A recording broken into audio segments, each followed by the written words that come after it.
Thank you so much for being here. I started my journalism career as a town hall reporter on the opposite coast, so it is fabulous to be here, all the way across the country at Town Hall Seattle, to launch my first book. I'm going to start by telling you how this book came about. That's me. In 1994, at my college graduation, I graduated from the University of North Carolina at Chapel Hill. And 1994 was a really significant year for the university. It was its bicentennial. UNC is the oldest public university in the country, go Heels. And we fully expected a really impressive graduation speaker. Other classes had heard Madeleine Albright, Desmond Tutu, John Grisham, and we got some guy named Francis Collins. Most people, most of my friends at least, did not know who this guy was. So he was a graduate of UNC Medical School, so he had some street cred. But he was head of at the time of something called the National Human Genome Research Institute. And his mission was to do something that sounded really vague and kind of out there, to articulate the 3 billion base pairs that are part of a human's genome or a genetic code. So it seemed really remote, not exactly the kind of inspiring dude you want to send you out into the world. But to his credit, Francis did a bang-up job. Fast forward 15 years, he did such, he was so impressive at his work at the Genome Institute that he is now, in 2009, he became the head of the National Institutes of Health, which is the country's premier medical research agency. That is the same year that I started working for Time magazine, covering the intersection of health and parenting. And I had a column. It was called Family Matters. And it was a blend of science and society. That was, those were the days, still are, for all practical purposes in media, when you just had to feed the beast. There was this insatiable demand for content. So what that meant in practical terms is that my editor was really not overseeing what I was writing about, as long as it had to do with health or parenting or both or something like that, we were good. So I wrote a lot of culture stories, things like Beyonce normalizing public breastfeeding and how friends influence their friends' decision to vaccinate their children. But I also found that, given this free reign, I started writing a lot about genetics. So I wrote about a company who was offering these tests that purported to tell you about your kid's aptitude for a particular sport, largely malarkey. I wrote about parents deciding to share genetic testing results with their children and the implications of doing so. And I'd been doing this job for about 6 months when an interesting study landed in my inbox. Now, I remember this study really well because I interviewed the author and was writing up the notes on an airplane en route to a family vacation. And all 3 of my kids, who were ages 3, 6, and 8 then, were sitting in a row, in an airplane row together. And I looked over at them and thought, would I want to know this sort of information about my kids? So you're probably thinking to yourself, what information is she talking about? So this particular study involved a bunch of parents who had had genetic testing for pretty common adult onset diseases like diabetes, high blood pressure, high cholesterol, skin cancer, and they were asked if, hypothetically, they would want to test their children under the age of 18. And pretty much across the board, these parents were like, bring it on. Yeah, let's do it. We're going to feel great. We're going to get a clean bill of health. The kids will be certified grade A healthy. We'll move on. But what they didn't know was that these diseases are so common that in general, any of these kids would have about 9 genetic variants or mutations for any of these diseases, making them more at risk down the road for getting them. So the parents thought that what they were doing by saying yes to genetic testing was ruling things out, but they were actually kind of opening themselves up to this deluge of information about their children, and they weren't prepared for how to process those results. So that made me realize that genes are really they're not always black and white. So sometimes there's suggestions, sometimes there's certainties. It's really not cut and dried.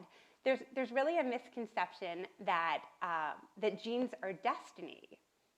And sometimes that can be the case, but in so many instances, they're just really part of the puzzle.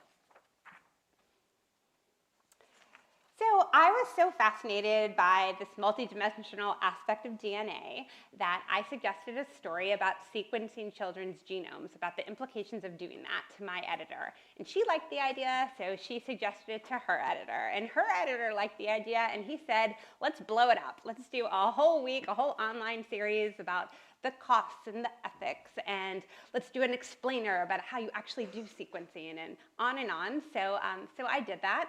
And then a couple months later, it was condensed and turned into the last cover story of 2012. And you know, when you spend a lot of time on a project, and you finish it, you either never want to hear another word about it, or you're even more intrigued. And so for me, it was really the latter. So I decided to write a book about it, about our access to cutting-edge technologies that allow us to peer inside our genome to get a snapshot of our health, both potential and actual. And I decided that I wanted to do this, not in a textbooky sort of way, but through telling the stories of real people. So one of these real people is Gracie. Gracie has Down syndrome. I'll talk more about her in a minute. But all these new technologies, one of the things that they're allowing us to do is to redefine this holy grail concept of a healthy baby. So with a constantly expanding array of genetic technologies, we can now gain insight prenatally into a baby's health. But what does it really mean to be healthy? Is a child with Down syndrome healthy? So sometimes they have heart defects and they may need surgery. But in other cases, a baby with Down syndrome can be born perfectly fine and go home from the hospital within a couple of days, just like a baby who doesn't have Down syndrome. So a generation ago, you couldn't find out. You didn't know if you were having a baby with Down syndrome until you gave birth. And now, new tests are allowing us already in the first trimester, just through a simple blood draw, to determine with a very good degree of accuracy whether you're carrying a fetus that has Down syndrome. So in other words, this is no longer your mother's pregnancy. So back to Gracie. Gracie likes lip syncing to Taylor Swift. When I visited her in Boston, she lip synced Macklemore's Thrift Shop for me. She has a really good life. She's funny, she's a diligent learner, she's involved in inclusion classes thanks to the advocacy of her mother. She's charmingly irreverent. Her mom likes to say that because of Gracie's Down syndrome, she doesn't always know what words are appropriate in what venues. And that came into, if anyone has actually read the book yet, that came into play when Gracie went to the dentist. So the dentist was trying to butter her up and get her comfortable and told her how cute she was, which she is, and said, "Gracie, can you open your mouth for me?" And so Gracie's response was, "Get away from me, you word that rhymes with witch." So a friend of Gracie's mom joked that she's really just saying what everyone else is thinking anyway. But anyway, there is all this research now to improve the lives of people with Down syndrome. There's research about silencing the extra copy of the 21st chromosome that characterizes the condition. There's research into drugs that can be taken prenatally by pregnant women and by children who have Down syndrome after birth. Some parents are really excited about this opportunity, and others, like Melanie, Gracie's mom, feel very conflicted. So like every parent, she wants Gracie to have every opportunity in the world. But that raises the question of what does it mean to have every opportunity? What qualifies as every opportunity versus actually changing your child? And that's a lot of what I try to unpack in this book. So I can illustrate that by, we'll just do a really quick poll. It's a little hard to see you guys because of the light, so I'll do my best. But if I were to ask, is it good, bad, or inconsequential for a baby to be born blind or without a limb or with some sort of intellectual disability? Who thinks it's a good thing? Who thinks it's a bad thing? Who thinks it's inconsequential, it doesn't matter one way or another? So I may have missed a couple hands, but it seems like pretty much everyone said that it was a bad thing. And it's really interesting when you think about what that means about our perception of disability in society. So I interviewed a professor of eugenics. Eugenics is a philosophy of selective breeding to create a so-called superior race. It really hit its zenith during the Nazi era, but it was actually quite popular here in the United States for many years. And this professor said that he believes that if he were to do a survey of most people who he considers compassionate and not mean-spirited, that most people would actually say there are some conditions that a baby should not be born with if there is a way to avert them.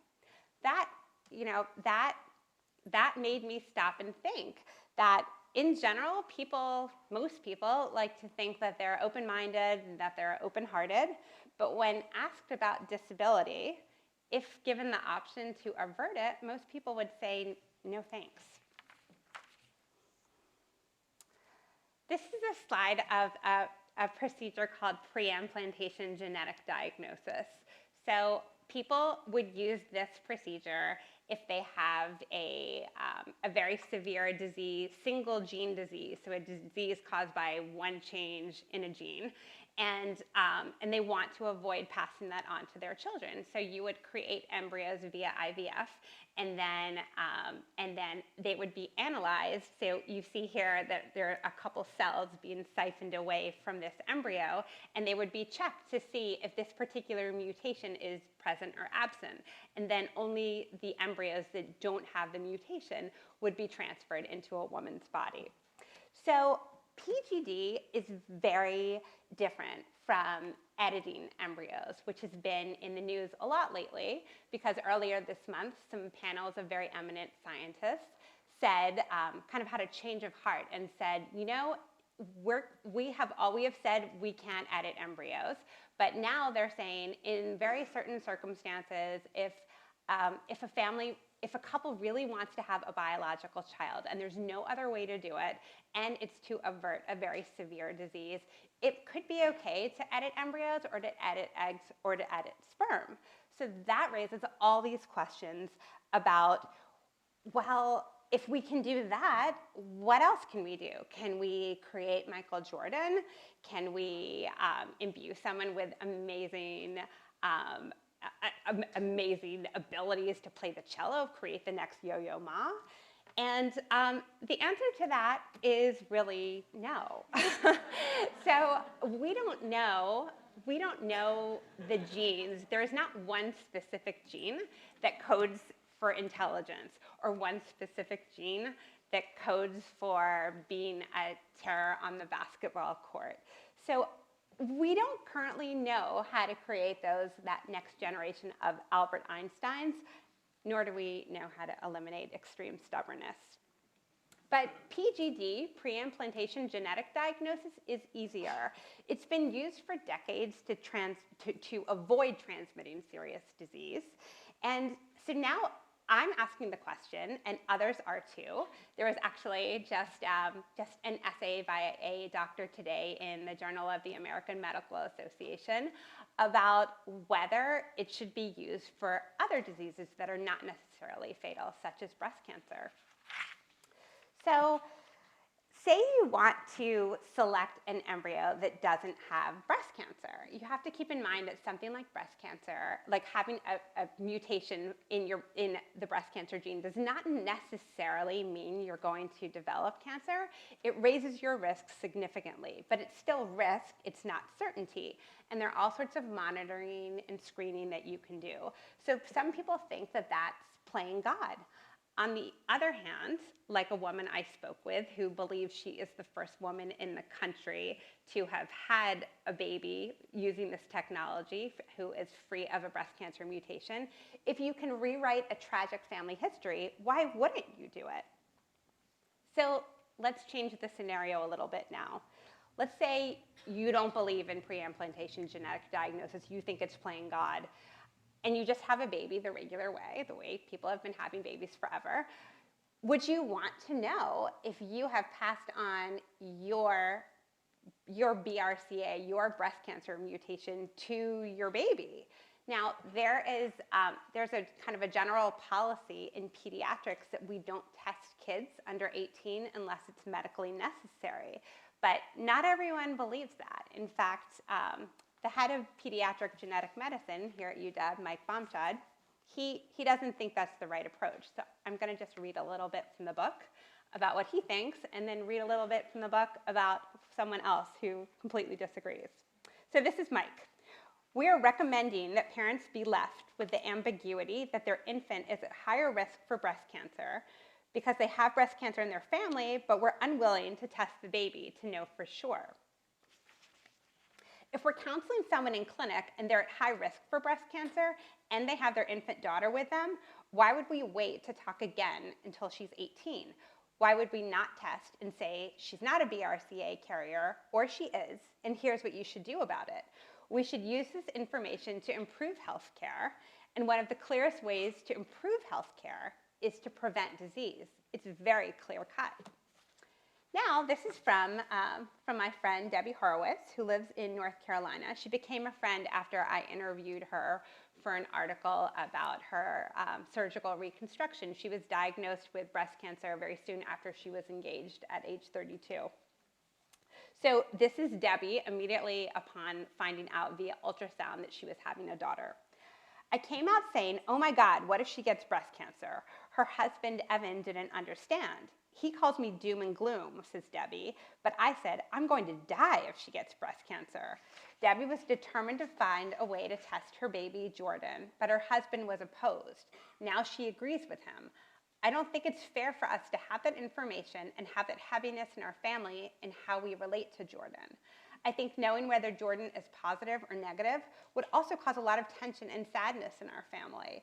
When you think about testing a child, you have to think of the ramifications it would have on family members. So you see, those are two different and both really valid perspectives on the value and appropriateness of information. In other words, this is super complicated. So there are more and more ethical dilemmas as this technology evolves. I'm not a scientist.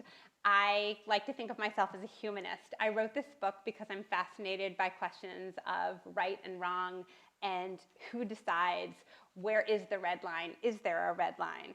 And nowhere is this more heated than when it comes to making babies. These are all really big ideas, and in the book, I don't purport to give answers because I don't think there are any. It's very personal. It's an individual choice. Next time you're at a cocktail party and you're sick of small talk, you can try some of these ideas on for size. Do parents have a right to all their child's health data? So say a baby is sequenced at birth, which some experts think is the wave of the future and not the very distant future. And say you find out about some problems. Is that going to make you love your child less? Or perhaps even more? Now back to that breast cancer mutation. Say your baby has her genome sequenced and a breast cancer mutation is discovered. And remember, the guidelines say that we don't tell parents about an adult onset disease in a child. But what if one of the parents has that mutation and doesn't know? So telling them could then help them get surveillance, could help them take appropriate steps to manage the disease or basically to prevent the disease from even occurring. And that could potentially save their life, which is a very clear way to prevent harm to a child. In summary, it used to be a lot easier to be pregnant. My mom, hi Mom, she didn't even know if I was a boy or a girl. And today we have so much data. How do we make informed decisions about pregnancy if you find all these genetic blips, small deletions and duplications, as I did with my youngest? and you don't even know what they mean. So that is the direction that we are increasingly going in as tests get more and more sophisticated, and our ability to use the technology outpaces our understanding of what all the data means. So some people say this is too much information. I actually disagree. I think we live in an incredible time in which science and technology are converging to open a window into who we are and who our children are at their most elemental cellular level. And it's important to be informed and have our eyes wide open. I'm going to end with the best compliment I got about this book. So, and that's going to require me to tell you a little bit about how books are put together. So these are the blurbs on the back of the book. I'm very proud of them.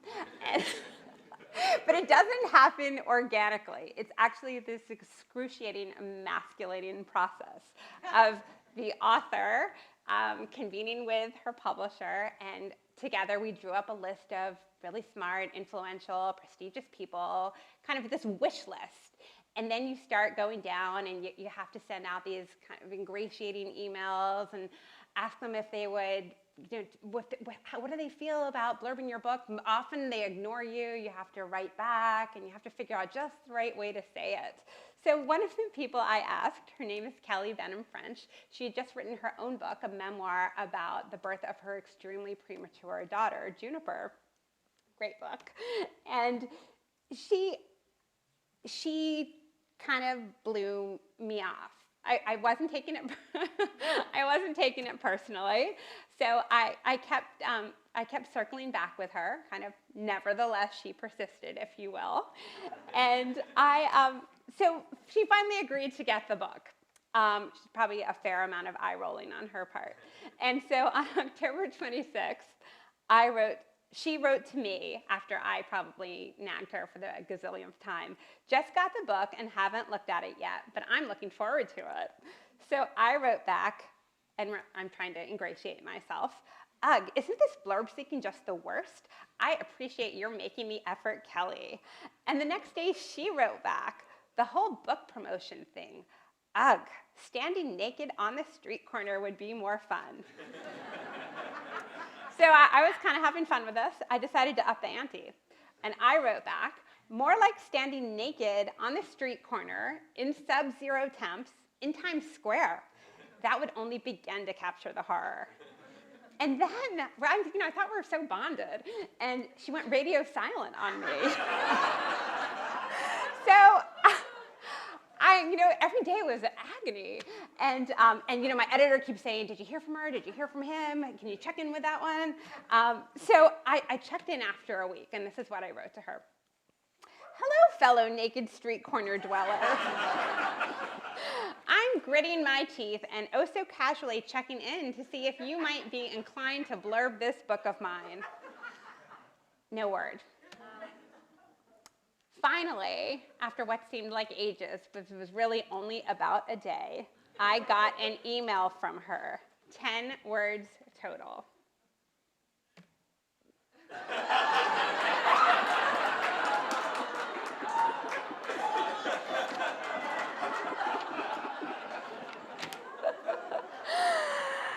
So I wrote back after she told me, this book doesn't suck. Thank God, that would have been awkward. Agreed.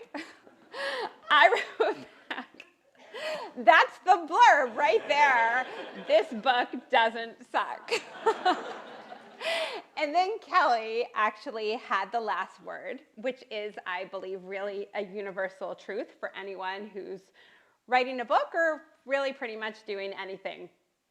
She wrote, really?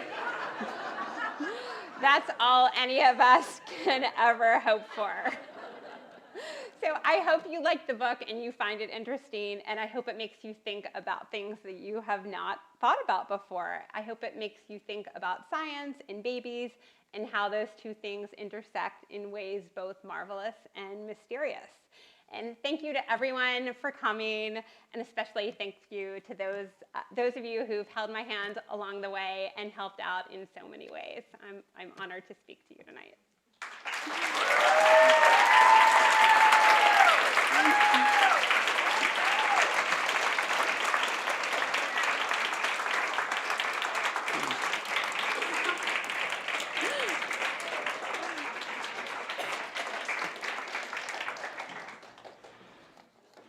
going to tell you a little bit about Julie while we're getting our chairs out. So I attended the sex ed class at Children's Hospital with my son. It must have been, I guess, about 3 years ago.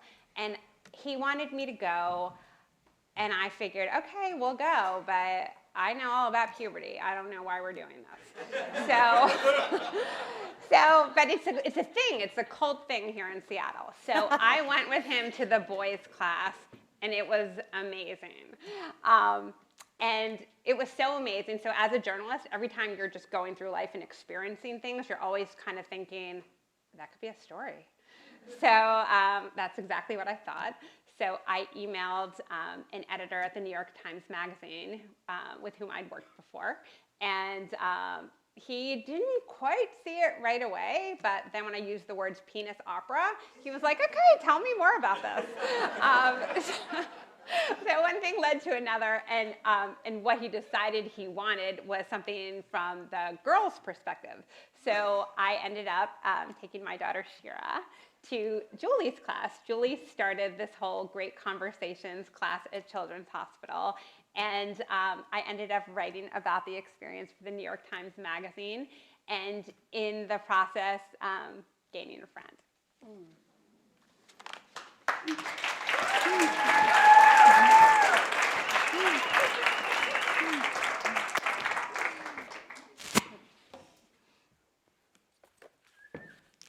This is such a privilege, Bonnie. Wasn't she fantastic?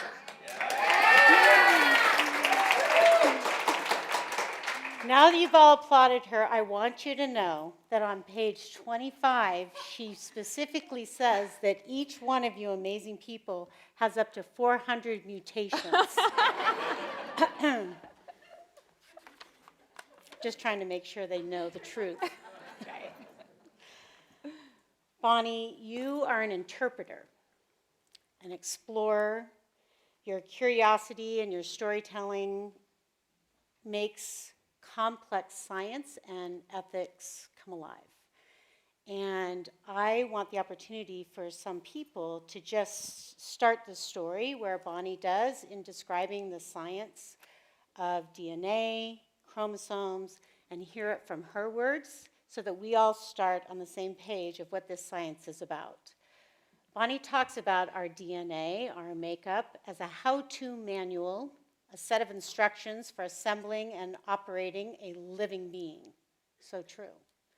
But then she talks about how our DNA is filled with mutations. She says our bodies grow by making new cells, and each time a cell gets ready to divide into 2 cells, the DNA in that cell, which is 6 feet long, were it to be stretched out end to end, has to make a copy of itself. And invariably, mistakes happen in the process of replication. Amazingly, our cells are able to detect and repair many such errors, and our bodies are models of machine efficiency, continuously problem-solving, reuniting, mismatched DNA, stitching together frayed strands.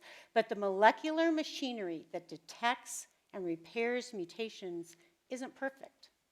And sometimes, like a sleepy proofreader, it lets a mistake slip by. Usually those changes don't matter much, but sometimes these mistakes, also called mutations or changes or variants, are significant enough that they can cause birth defects or cancer. It's those errors that genetic testing is designed to detect. So given that, the science of genetic technology, Bonnie works with us in the book to understand by exploring different aspects of both disease, genetic technology that can understand and detect that, and also the individual stories of people who interact with both this truth of their own DNA makeup, their children's, and the technology that is available to them.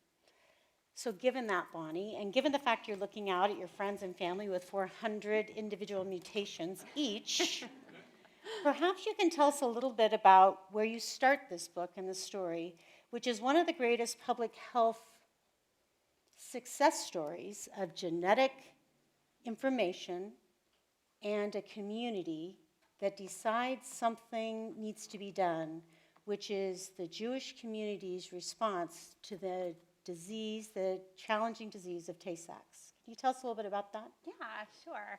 So I was really interested in how carrier screening came to be. So carrier screening is, as you know, but everyone else may not know, carrier screening is testing for recessive diseases, that if you and your partner are having a baby and you each are a carrier for the same disease, you could have a 25% chance of having an affected child. And so the story in the book is really fascinating to me. It's like this Spielberg-like drama. And it involves a doctor who was at Johns Hopkins at the time, who was he had a resident who had a baby, and the baby was diagnosed by this Hopkins doctor with Tay Sachs disease, and the mom at the time was pregnant with another child. And she freaked out, understandably, because she had just gotten a death sentence for her. Perhaps you can describe what Tay Sachs is. Yeah, so Tay Sachs is not a disease you want to have. So babies are born normally, and then, by about 6 months, it's obvious that they're not developing along the standard trajectory, and they just start losing all their abilities. They can't sit, they can't eat, they often go blind, they have seizures, and they don't generally make it to kindergarten. So this mom and the dad were really worried that the baby that she was pregnant with would have Tay Sachs as well. And at the time, there was no screening test for it. So this doctor had decided that this is what he was going to figure out how to do this, because the parents had decided that they would not see their baby after the baby was born until they were able to get that baby, to know if that baby did not have Tay Sachs. And if the baby had Tay Sachs, they were going to institutionalize the baby and never see that child. In what year? Gosh, that was in the 1970, right? It was a while ago, over 4 decades ago.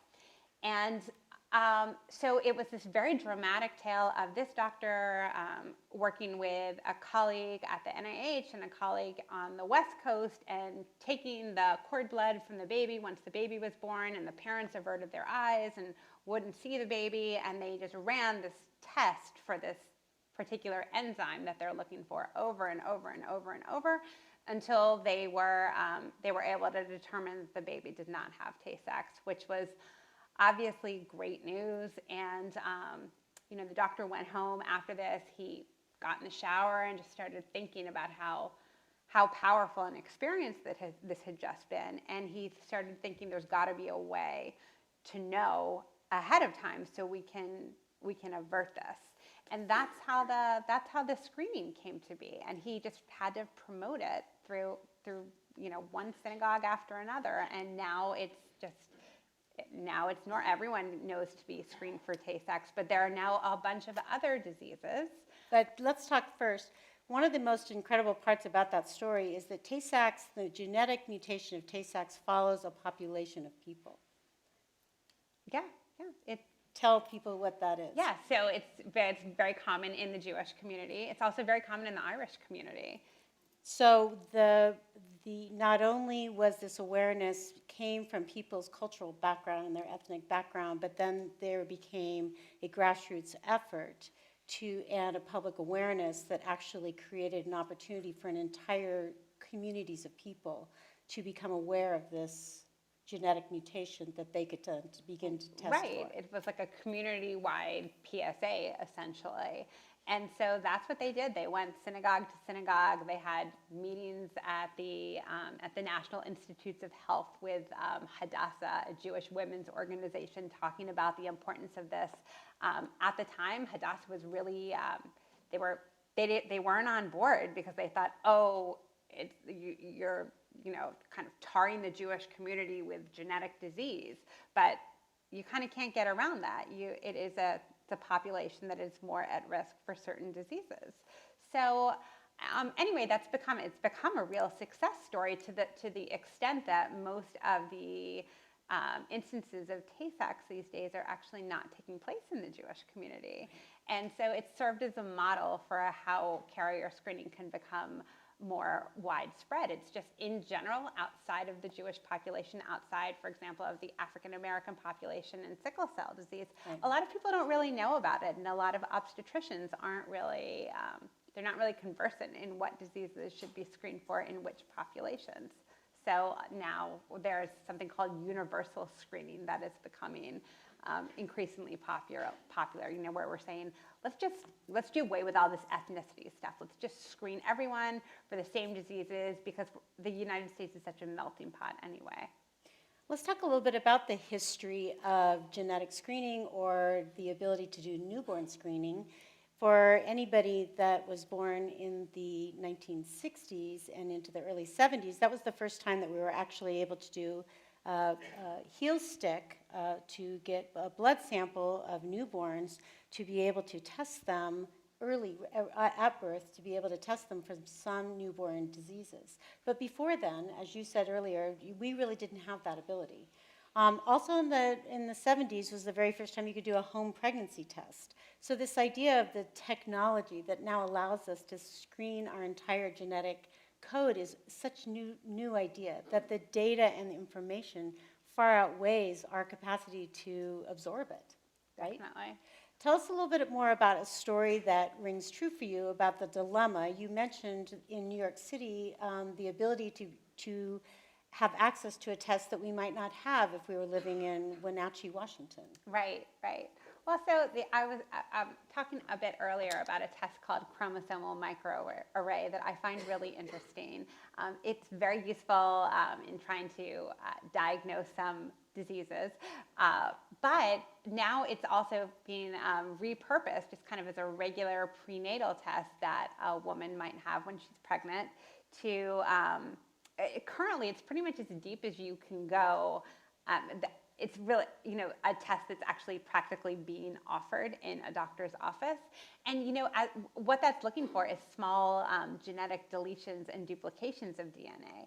So we're not talking about something huge and really obvious like Down syndrome, which is a whole copy of a whole extra copy of a chromosome. But we're talking about these like little missing or little extra pieces. And often, doctors don't know what that means. So if you elect to have that test, you're then faced with this, you get these test results that are very confusing in many cases, and you then have to decide what to do with this. So this one family that I interviewed, the mom was dead set on taking this test, and they had decided ahead of time that if there were any problem, that they were going to end the pregnancy. They were older, and they just didn't feel like they could deal with a special needs child. And so they took this test, and they found that their developing baby had not only had kind of like best of both worlds, worst of both worlds, depending on how you conceptualize it, but they had both a deletion and a duplication of genetic material. And they're like, well, what does this mean? And the doctor was not able to say. So it wasn't associated with any kind of severe condition as far as the doctor was aware. And this is a very eminent guy. He checked the medical journals, and he talked to his colleagues and couldn't find anything that it would be any reason why you should be overly worried about it. And yet it is a variation from the norm. So this couple went in there and they said, we don't know what to do. We're really worried. And the doctor said, well, you're looking for a reassurance. And he said, I can't give you 100%, but I can give you 80%. And so they said, okay, we'll take it. So they had the baby, and the baby's adorable. He was a year old when I went to go visit him, and he was doing all the things a 1-year-old baby should do, playing peekaboo, giggling. And the dad, as soon as I walked in the door, he said to me, something like, and to think we almost had an abortion. So I think that is the kind of, that's a really heavy, profound thing that can come out of these tests where you don't know what the results are, that I think people have to go into them realizing, kind of knowing what sort of person you are, if you're a person who likes gathering a lot of information, and if you can sit with uncertainty, because if you need to know that something is black or white, you probably shouldn't do that test. You've been speaking about something that drills right down to an individual person making an individual decision. But part of the work that you bring out here is that this understanding of our genetic code, of mutations, helps us understand disease. And when we understand disease and it's linking to genetic material, that understanding gives us new treatments, new therapies, new understandings that help us treat disease at the level of people who are experiencing it at a much more throughout a lifetime. Right. Could you talk a little bit about that? Well, I think that I think that one of the most interesting things, this is a little bit of a deviation on that, but I think one of the most interesting things that's going on now is how all these genes are being matched up with the disease. So it feels like almost every day you'll read some news story about, a new gene has been associated with this disease or that disease, or there's a new mutation that causes this or that or the other thing. So what's so fascinating about that work is it's not just like, the good, scientist gets another notch in, her cap. Instead, it means that you're able, once you know that a gene is associated with a disease, you're then able to start working toward a treatment or a cure. And I spoke with so many families who have used genome sequencing, which is kind of like the pinnacle of testing these days, where you just lay out your entire genetic code, and they're using genome sequencing to try and solve their child's rare disease, what's called a diagnostic odyssey, because perhaps for years they've been going on and on and on and trying to figure out what is wrong with this child. And kind of the more that we know, the more that genes are correlated with certain diseases, then the more that we're able to actually give a child a diagnosis. And then once a child has a diagnosis and you're able to say this gene matches up with this disease, then you have other scientists who can then begin working on treatment. So we're living in this amazing time where things are only getting better for people who have rare diseases. Today is actually International Rare Disease Day. So I feel like let's do a telescoping of the idea of rare disease. If you have a rare disease, you may be 1 in 100 people who have that rare disease. And statistically across the world, that's a very small percentage. Yet for you, it's 100%. That's one telescoping for an individual. But the other idea is that if we put all the people with a rare disease on the same level, that's 30 million people in the United States alone, which is 1 in 10. Yeah, it's a lot of people. So the idea of a single rare disease is maybe a single mutation or a set of mutations that happen in a genetic coding that create a single moment for a single person, which is 100% for them. But when you telescope it across the United States, that's 30 million people, 1 in 10, with a rare disease. That's an extraordinary idea. Yeah. It is. Perhaps we could take some questions from the audience, because I think Bonnie is so capable. I'd love for you to be able to tap into her brilliance.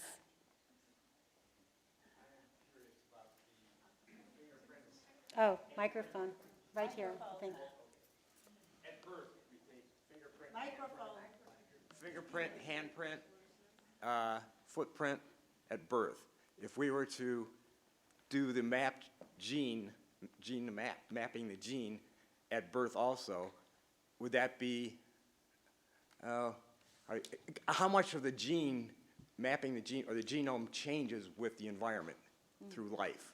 So would there be value in having it mapped at birth? Well, that's a really good question. That's a question largely of epigenetics, which is I really don't get into that much in the book. But there are some things that would really stay static. So if you have, for example, I spoke during my talk about a breast cancer mutation, a mutation in a gene that codes for breast cancer. If you have that, you have that. It's not going away.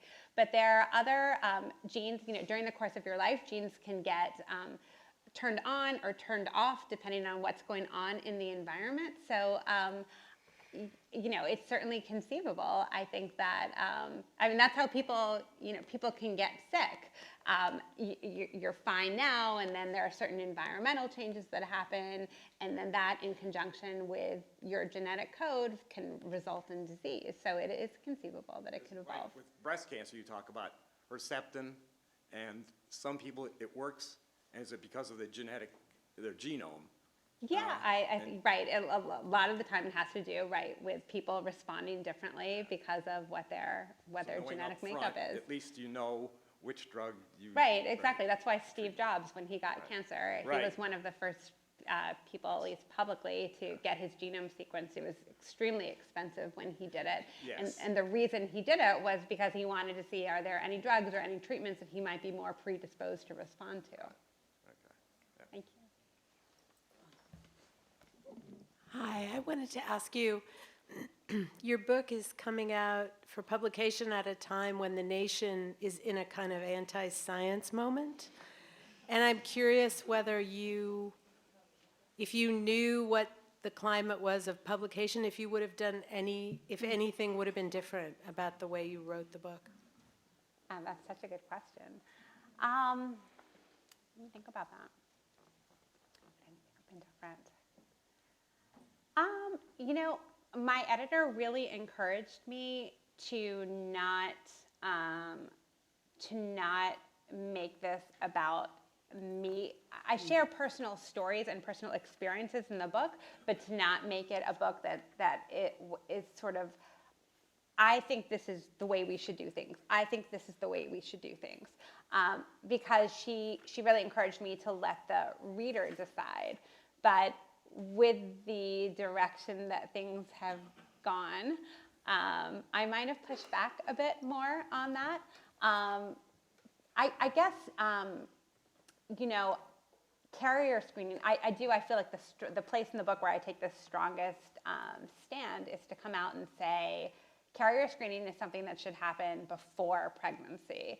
And I don't know why in this country there's not more of an emphasis on that, because if you do it after you're pregnant and then you find out that your fetus is affected, you have really crappy options. And if you do it before, then you at least, the worst case scenario is you're going into this eyes wide open, so you know that you would have a 25% chance of having an affected child. But you could also use the pre-implantation genetic diagnosis that I talked about to avoid having an affected child. So I think that is where I come out most strongly, but perhaps I would have, pushed back a little more against Amanda. My question is, I've just started my preliminary research on getting a complete genome done for me and my wife. And it's my understanding that it's down now to $1,000, $1,500. And question number one, the big one is, are there places in Seattle here where I can pay to get a genome done? That's a good question. Well, you mean pay just because you're curious, not because you have a specific medical reason? Well, I want to know if I've got any skeletons hiding in my genome. So I think, I'm going to ask some of my esteemed audience members in a second, but I think that any physician could, in theory, order the test. There's no way that your insurance would cover it. Oh, yeah, I know that, Because it's just sort of genetic spelunking. But I think that anyone could theoretically order the test just like they could order any test. Heather, Jimmy, Candace, do you know the answer to that? Arabelle does it as They will actually, they'll just do it because you're just curious. Well, they do it as part of their wellness. Uh-huh. Okay, Arabelle, Leroy Hood's company. The big thing is, and excuse me, I'm sorry, I didn't mean to interrupt you. But one of the big questions is, we have 3 children, and, that becomes, like even right now, I've started to generally talk to them. And my 2 daughters both want nothing to do to know about their BRCs. Yeah, yeah, yeah. That's what I was talking about. It's a very personal, very individualized choice. What one person, even within a couple, one person might want extensive testing, and one person might want nothing to do with it. I'm reminded of a story I read. It was kind of a bare timeline of the history of in vitro fertilization. And I don't know the facts that well. I might be a little bit wrong on this, but the impression that came away from the timeline was that through the 60s and 70s, there were a lot of really radical people involved who were doing it in the dark, in secret, sometimes against medical guidelines and against ethical guidelines.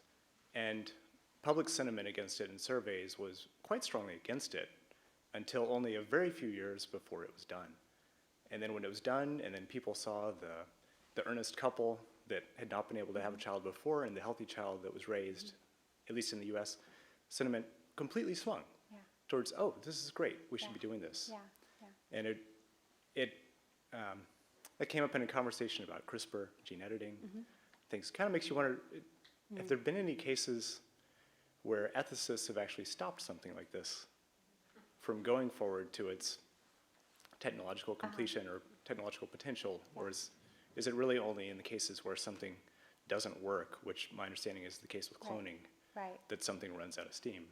Yeah, that's a good question. Well, so I guess first off, I don't know if there are any ethicists in the room, but Yeah. Nothing against ethicists. ethicists, they make recommendations, but they can't really stop the science. So I think that what intrigues me about your question is that there was a lot of pushback against IVF decades ago, and now it's so common that you don't blink an eye when you hear that that's how someone has gotten pregnant. So I'd like to sort of flip your question a little bit and say, perhaps is our institutional memory too short? And are we overly worried about things like CRISPR gene editing technology? And perhaps we should look back to our experience with IVF and all the fears that surrounded that, and then look and see how that has turned out and kind of use that more as a guide. I think that could be very instructive. Good point, thanks. There's some fans over here. How long did it take to write your book? Well, so it was that a 2-part question, or that I just needed solidarity to ask it? So I started the book, so when you write a nonfiction book, you have to write a proposal, which is different from when you write a novel. And so when you write a novel, you just have to write the whole thing, and then you have to send it out and cross your fingers that some editor somewhere really likes it. With a nonfiction proposal, you have to first do this very extensive, all this research and reporting, and put together a proposal, and then you send that out, and then you see if you get any bites on that. So I started working on this proposal in probably January or February of 2014. So it's been about 3 years, but keep in mind that for about a year and a half before that, that's when I started doing all the research for that cover story that was up there and that online series, and all of that factored into this as well. So I would say for about 3 years, pretty intensely, but it kind of actually took longer than that. Hi, Bonnie. I wanted to ask about, in your book, do you talk about the financial issues that come up with doing these tests. It's a big business, and so there can be messages that everyone needs all of these tests, but that might not necessarily be the case. How are people supposed to sort that out, and how did you address that in your book?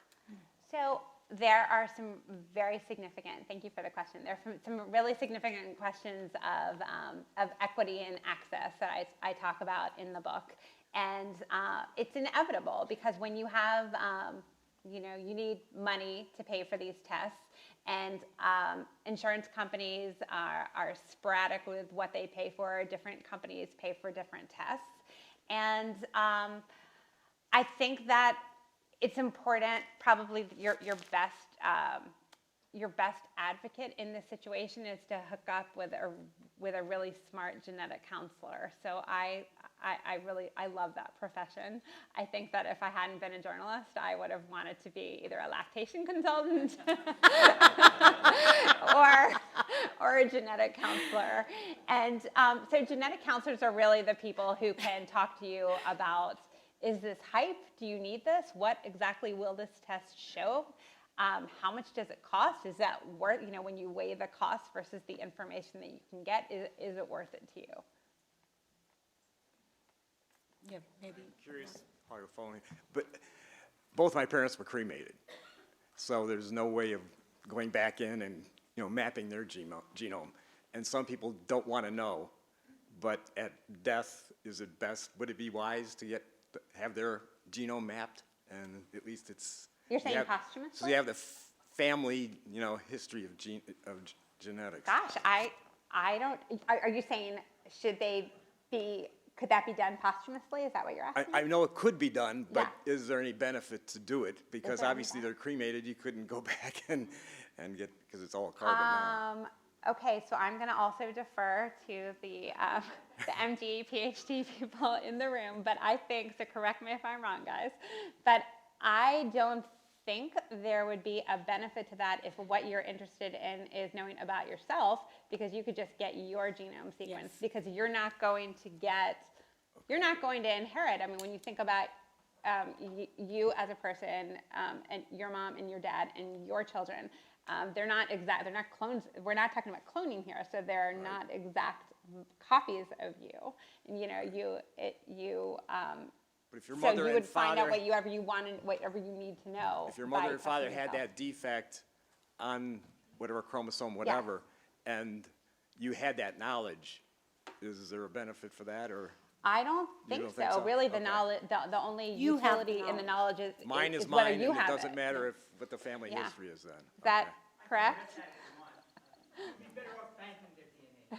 So there are some times where it actually makes far more sense to test your parents first, Okay. but in most situations, we really don't know what we're looking for, so you would bank their DNA. Okay. And then you can test it in the future.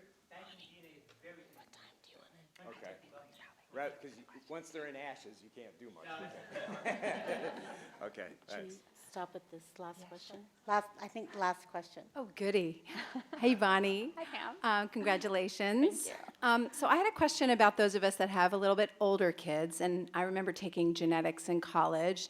I loved genetics, but I'm wondering, our kids, some of us with middle schoolers, are starting to learn about genetics at this day and age. Is there anything about the education of genetics that has changed for kids? Because I'm listening to my kids, they're talking about Mendelssohn, they're bringing it all home, but there's ethics, there's kids who know more about their genetics sometimes than the textbook. So I'm wondering if you could shed some light on any of that. Yeah, sure. Well, so I think the basic principles of genetics have not changed over time and will not change over time, but the tests are changing, and the depth of information that we now know about has changed. So, actually, Aviv's biology teacher asked if I would come talk to their class. I said I would be honored, but I also suggested that Heather might be the better person to come in because she's an actual real geneticist. But I think that probably the most interesting thing to focus on in genetics education these days, at least from my perspective, is the ethics like you say, because these tests are divulging more and more information, and then that is raising all sorts of questions. In fact, when I did that cover story back in 2012, Aviv, my oldest son, he was in, I think, 4th grade at the time, and I had gone in to talk to all the 4th graders at his school at that time, and I thought, oh God, this is not going to go well. And the kids were absolutely fascinated. It was such a fantastic experience. So they were really interested in all these potential conflicts, and they were really thoughtful about what sort of information they would want to know. Should their parents have the right to know about their DNA, or is it actually their information, and their parents shouldn't be able to dig into their DNA, and it should be kept private so that when they reach the age of 18, they can decide how much they want to know. One of the most extraordinary parts about this book is that it is an intersection of the idea that every single human is valuable and a treasure, and the treasure of the human spirit that brings great science to this point, and the opportunity that you've given us to tell the stories of real people alongside the scientists that have created new information for us is truly, truly genius in the making. So please join me in congratulating Bonnie on this fantastic